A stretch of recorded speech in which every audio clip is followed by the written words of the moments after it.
Hello, everyone. Welcome back to the Evermore YouTube channel. It's Chris back with a rant of the day. It's been a while since I've done this. I am Evermore on tour at the minute, so apologies if the lighting is a little bit like witness protection. I'm not a witness protection. I can guarantee you that. I'm on the move. It's been a busy week for me, burning the candle at both ends with the day job, and I'm struggling a little bit because man flu is creeping up on me. But I wanted to come on and do this video. I saw a couple of comments asking me to do this video, and I don't even know where to start with this. You know what I'm going to talk about?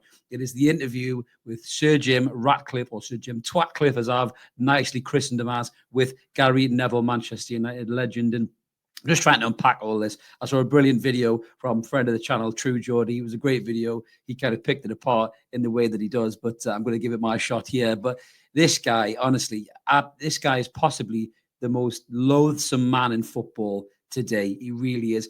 When you watch the news and you hear about all these CEOs getting these ridiculously fucking huge bonuses while every other fucker is struggling, this prick is the manifestation of those people. He's just a rich, elitist, clueless, deluded fuckwit of a human being. He really is. And this interview only proved it even further. If he thought this interview was going to do him any favors, he might have called fucking Prince Andrew to get tips before it, because it was shocking. It was dreadful. I mean, I'll get into Gary Neville in a second in terms of some of the hypocrisy attached to him. I understand why he's done it, but it doesn't look particularly good. But some of the shit that was coming out of this guy's face is absolutely fucking incredible, right? Now, before I get into it, Manchester United, I grew up in the 90s watching Manchester United be class. Fucking brilliant, with the best manager arguably of all time in many people's eyes, right? He wasn't just the best thing that happened to Manchester United. It was possibly the worst thing that happened to Manchester United towards the end, because he did not have a contingency plan. You let him dictate the contingency plan, and he picked David Moyes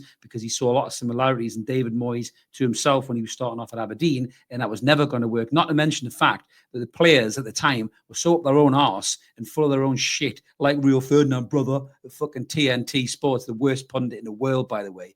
Him and people like Evra ran David Moyes out of town totally unfairly, in my opinion. Didn't give the guy any fucking chance, a crack of the whip or nothing, because it was snobby elitist wanks, a bit like Jim fucking Twatcliffe I'm talking about right now. And that's the reason it all started going to shit. Manager after manager after manager, top manager, managers that win things. Louis van Gaal, Jose Mourinho, gone, flicked, bin, see you later. Eric Ten Hag, even Eric Ten Hag won something for them. You know, he's beat us in the Carabao Cup final. I still don't know why. Looking at that cesspit and fucking dumpster fire of a club, it pisses me off even more. If I ever sat and had a chance to speak to Eddie Howe, I would say, do you ever regret losing to the shittest Man United team of all time? Because I know I do. But he won trophies for them, right? And still that wasn't good enough. And we're talking about Ten Hag. You know, he used the word erratic. I mean, erratic, that's how I would describe your, ownership of the club. He came in, the supposed savior. He was arrogant as fuck from day one, poached Dan Ashworth from us. And then he said, what did he say? He said it didn't work because of chemistry. And then Gary Neville pushed him on it again, and he went, chemistry. I mean, what an absolute knob. So basically, Dan Ashworth disagreed with something you wanted to do. I've got no love lost with Dan Ashworth, by the way. He thought the grass was green on the other side, and it fucking wasn't. So lesson learned there, Dan. We all make mistakes. But to say chemistry, and then not go into it. Basically, the guy disagreed with you. Because I think he didn't want to sack Ten Hag. And obviously, Sir Jim Twatcliffe did want to sack Ten Hag. But he then starts talking about the players and stuff like that. I'll get onto the staff in a minute, because that was the worst thing for me. And I've been sickened with some of the shit I've read about Manchester United over these last 7-8 months. But going on to the playing staff, right? Fuck me. He talked about Ten Hag, and he said he was involved with some of the discussions of players, and that's why a couple of Dutch boys signed. And you hang on a minute, right? Do you know anything about football? Holland as a country has produced some of the finest footballers we've ever fucking seen. Johan Cruyff, Dennis Bergkamp, the De Boers, fucking you name it, Paddy Kluivert, all these fucking players. Hullet, Van Basten, Rijkaard. Fuck me, like what football have you been watching, you stupid knob, for the last God knows how many years? You don't understand that Holland are a great footballing nation and produce brilliant players. So that was insulting as well. Not to mention, De Ligt has probably been one of the highlights of your disastrous transfer windows over the last few years. And you're just burying that kid subtly as well with that comment. He then went out and he went and named players. He actually named players. Could you imagine Darren Eales coming behind the camera and going, yeah, Dan Burns a bit slow and shit, or Fabian Schär can't pass wind? That's the kind of shit I say, not the fucking owner. You don't want the owner to start slagging off players. I mean, what kind of optics does that look like? The guy has absolutely no class for a man who probably, fucking drinks a £4,000 bottle of whiskey every other night like it's fucking water. He's got absolutely no decorum or class at all. He named Anthony. Yes, a shit signing, but don't come out and bury the guy publicly. Casemiro's still at the club. Onana's still at the club, right? Are the bad signings? Yes, but the Glazers were involved with making them, and they're still there. And this guy's fucking wiping their ass and cleaning up their shit, just and swerving any kind of responsibility, just grotesque. And he then talks about, the new stadium and all this other stuff. But this is before they talk about cutting the staff meals in the training complex. No warm soup, no warm meals. And he's talking about the club needs to get back to being debt-free and being the best team in the country. The Gary Neville said they were 20-odd years ago, whatever. 20 years of gross mismanagement, to be fair, before Sir Jim Twatcliffe came in, but under the Glazers. Gross mismanagement, the wrong appointments, the wrong players, sacking managers prematurely, paying them off, paying all our staff off, having zero patience, and all because you're not the Manchester United you were under Alex Ferguson. Well, you know what? Fucking boo-hoo. Shit happens. Football moves on. Nottingham Forest are back, in the top 3 of the Premier League now. They were winning the European Cups not too long ago. So were Aston Villa. They went through their transitional period. That's what happens as a football club. Football moves on. Rich owners come in and buy clubs like Chelsea, like City. That's what's fucked Man United as well. City were bought by this mega rich conglomerate. And they went and got all the best scouts, scouted all the best young players, the Fodens, the Palmers, all that. They would have probably went to Man United if they hadn't went to Manchester City because of the scouting network. I remember watching the class of 92.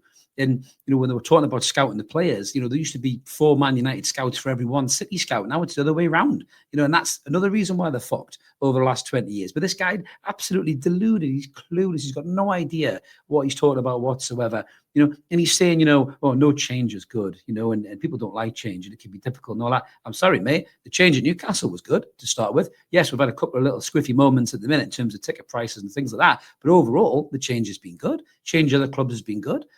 I haven't seen people kicking off to the level that they're kicking off at you. And the main reason being, like I say, going back to my initial analogy of this horrible, stinking, minging CEO, he's a bit like, remember the Lorax, the guy that says, let him die, with fucking air. He's a bit like him, or Cyril Sneer from the 80s is a reference to my childhood with the raccoons. But he's horrible. He's rancid. He doesn't value people. You need to value people in any organization, because if you value your people will take care of the percentages. That's the way shit should be. But this guy doesn't see that whatsoever. And cutting meals for those staff will offer fucking nothing in terms of the revenue stream.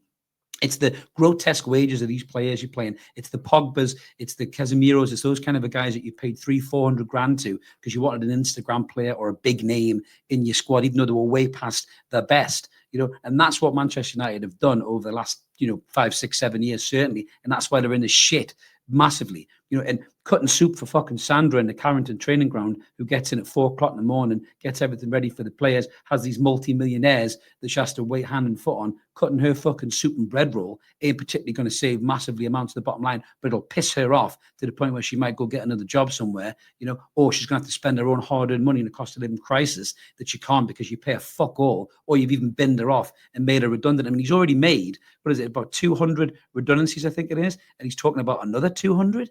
I think over the next few years or whatever. It's absolutely disgusting. It really is. He just has no value for people. And then grotesquely, he has the audacity to turn around and talk about a new stadium.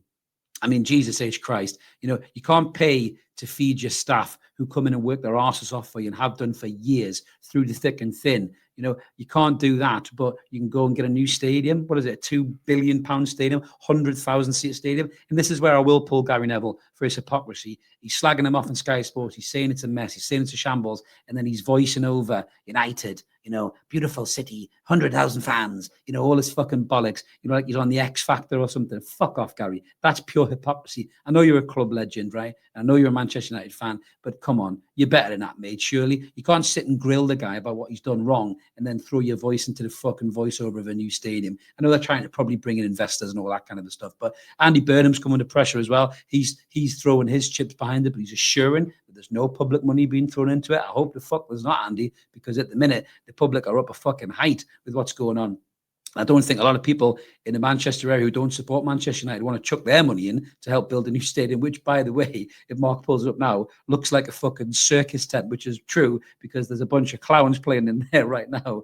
And so Jim Ratcliffe's probably the biggest one going. But this whole interview for me was Prince Andrew-esque. It was rancid. It was rank. It really, really was. You know, he then started talking about, was it Amram doesn't speak very good English? Amram speaks great English. I've heard him in interviews. He's absolutely brilliant. You know, and he's just absolute bullshit. The guy is just so deluded. You know, he's ego vis-a-vis. He's one of them, just one of them horrible, putrid, you know, entitled twats who just doesn't understand what football's all about. Football is all about the community. The problem is these people, football opened its legs years ago and let these guys come on in, you know, and they're rich, you know, horrible, you know, soulless motherfuckers who don't care about people at the heart of those football clubs. Like, was it Kath, the tea lady, God rest her soul, at Newcastle? Sorry, a big part of Manchester United. Sorry, Newcastle again there. Manchester United, who passed away. And even David Beckham went to a funeral, I think, and David Beckham said some lovely things about it because he remembers being a young lad and this lovely woman looking after him. They're the people that matter at the heart of football clubs. And they're the people that this horrible bastard is flicking away like the disposable cups, all because he wants to save on the bottom line. It's a smidgen of a saving, You know, like I said about the ticket prices of the day, Bayern Munich are saying, you know, what's 2 million to them? You discuss that in 5 minutes in a player negotiation. Players are getting paid £500,000 a week. Agents are getting millions and millions and tens of millions in fees. You know, you have appearance money, you have sponsor money, you have image rights, all this shit that you have to negotiate. You know, somebody's dinner in a canteen is a fucking drop in the ocean, sunshine. It really, really is. And I think he's grotesque. He's vile. He makes Mike Ashley look like fucking Willy Wonka. That's how bad he is. I thought Mike Ashley was one of the worst owners I've ever seen until this prick opened his mouth. I'm not a fan of owners talking like this and grabbing the limelight. I hate when Steve Parish does it. The other week when he was talking about the goalkeeper. Yes, it was a horrible tackle, but who the fuck wants to hear from you, Parish? You know, get a manager out to talk about it, not you. But this is the problem. People like Sir Jim Twatcliffe, he's drowning. He's absolutely drowning. The Glazers have stitched him here. The Glazers have had their cake in and chumming it down their fat American faces. This guy's the face. He's getting all the shit now. And they're in the background still taking huge dividends, which is another reason why that club is fucked. The only way that club will come back to where it was is what Sir Jim Twatcliffe is trying to say he wants to do, is if somebody with massive amounts of money comes and buys them,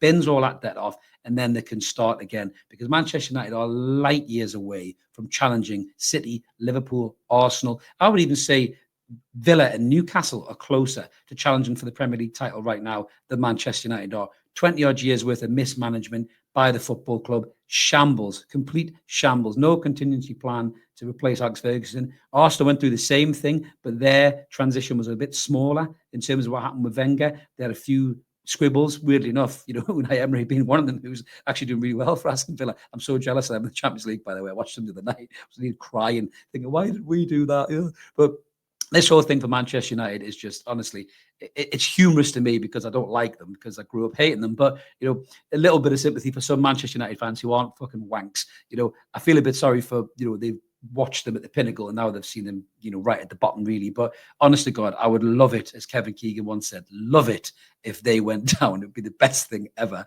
It really, really would, just to see this prick drown in his own shit. But I don't like him. I loathe him. I think he's grotesque. He's everything that's wrong with this capitalist, money-grabbing, profit first and fuck people world. That is Sir Jim Twatcliffe. So I wanted to come on and say my piece about that. I'm sure Manchester United fans are probably going to give me shit in the comments because some of you are that angry, you're just going to lash out at anybody. I saw big True Geordie getting some jip as well. I wouldn't say that window was disastrous. I know that's what the big man said. Some of the players are all right, but you got rid of David De Gea, who was a really steady goalkeeper. You got this kid in Arna who's just like tracing paper. That is a bad move. You should have went and got a better goalkeeper. That's what you should have done. But they haven't done that. You know, they went and bought a couple of these young up and coming players who've thrown them in to this horrible dumpster fire like Højlund. I feel so sorry for this kid. They spent 70-odd million quid on him. He was nowhere near the finished article. It was a terrible move for Højlund. He's one of them players where he may go somewhere else and be a better player for it. You know, and he probably should do that for the good of his career. But if you're a young player, don't go to Manchester United. They will destroy your career with this prick at the helm as well. It will be awful for you. I did laugh when he said the wage bill. He said he's got half a squad. And if you look at the players salary-wise that aren't available to him, he said our salary is kind of in the middle of the table. You're thinking, well, just because they don't play, Jim, doesn't mean you're not paying for them. It's not pay as you play deals, mate. You know, Casemiro and so forth are still getting the 400 grand a week, even though they're injured or they're not available. I mean, he's just fucking deluded, man. He's got no idea. I despise him. I want him out of football as quick as humanly possible. I'm not even a Manchester United fan and he fucking annoys me. But let us know in the comments below what you guys think about City and Twatcliffe. I want to do the rant. It's a big week for Newcastle. We're locking into Newcastle on the road to Wembley. We need to try and win this fucking trophy. We'll be back doing that preview very soon, and then I'll be back with a live post-match after. Can't do the live watch-along like we wanted to do initially. Logistically, it's not going to work, but I will jump on straight after to do the live post-match for Sunday. Hopefully, Newcastle are lifting silverware. But I wanted to get this rant out. I know a few of you were asking for it, so hopefully you've enjoyed it. This is the kind of thing you like. Click subscribe, help the channel grow. We're over 10K now. Hopefully, going to get a nice prize cooked up soon. People kept kind of dropping off a little bit with things, so we just wanted to be steady above the 10 before we come up with the prize. So it'll be coming soon. Thanks for watching, everybody. Roll on Sunday. What a huge game this is for the real United, Newcastle United. Have a better, everyone. We'll see you later. Cheers.